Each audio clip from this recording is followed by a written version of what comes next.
Dear students, in today's session we are going to discuss a classic case of oligopoly which is popularly known as prisoner's dilemma. It's a very important concept in game theory because it helps us to understand the behavior of oligopolistic firms, particularly in times of uncertainty where they do not know what strategy would be chosen by the rival firms. Oligopolistic firms may end up behaving differently. So let us first understand what this story is about prisoner's dilemma. So in this game, it has been assumed that there are two prisoners who have been caught on the charge of a massive robbery that they undertook in a 7 to 10 p.m. local train. So there were two prisoners who were charged with this offense, and they were arrested by the police and they were imprisoned in different cells. And then the police decided to interrogate them in isolation.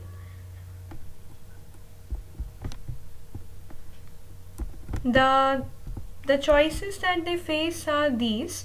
So you can see that we have named the two prisoners as A and B, and the choices are to not confess or to confess. So what you see as values in the cells are the years of imprisonment. So 0 implies that they have been set free, and 20 implies 20 years of imprisonment, 10 implies 10 years of imprisonment. So if we have to understand this case by case, so we can see that if prisoner A has chosen to not confess and if prisoner B also chooses not to confess, then both of them would be set free. So this is the most desirable outcome. However, just to remind you, both the prisoners are interrogated in isolation, so each of them do not know what the other would answer. If prisoner A continues to not confess but prisoner B confesses, then in that case prisoner B who has confessed would be set free, so would get 0 years of imprisonment, and prisoner A will get 20 years of imprisonment because he has been accused by prisoner B. Similarly, if prisoner A decides to confess and prisoner B decides not to confess, then prisoner B would be imprisoned for 20 years and prisoner A would be set free. And if both of them end up confessing, then both of them have admitted of the robbery and they end up in the jail for 10 years.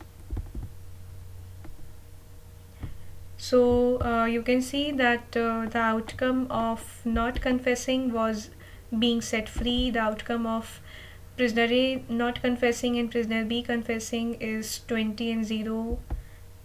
Prisoner A confessing and prisoner B not confessing is 0 and 20. So prisoner A is getting free here, and the outcome of both of them confessing is 10-10 each. What do you think would be the dominant strategies for both the prisoners? So here clearly the dominant strategy for prisoner A would be to confess, because if the prisoner A decides to confess, then the two possibilities he has is either he would be set free, 0, or he would get 10 years of jail. So remember that the payoffs, the values on the left hand side are always for prisoner A, and the values on the right hand side in each cell are for prisoner B. So by choosing to confess, prisoner A has half probability of 0 and 10, while if he chooses not to confess, the probability is 0 versus 20. So 0 versus 20 is clearly more riskier than 0 versus 10. So prisoner A chooses to confess.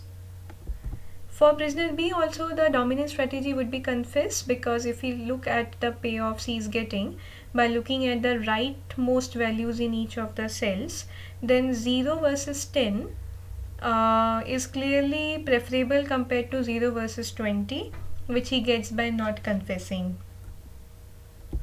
Now both the players are choosing to confess, so outcome, and that is what is known as Nash equilibrium, would be to confess. So both the prisoners have ended up in jail for 10 years, although the desirable outcome would have been 0-0, that would have been obtained by not confessing.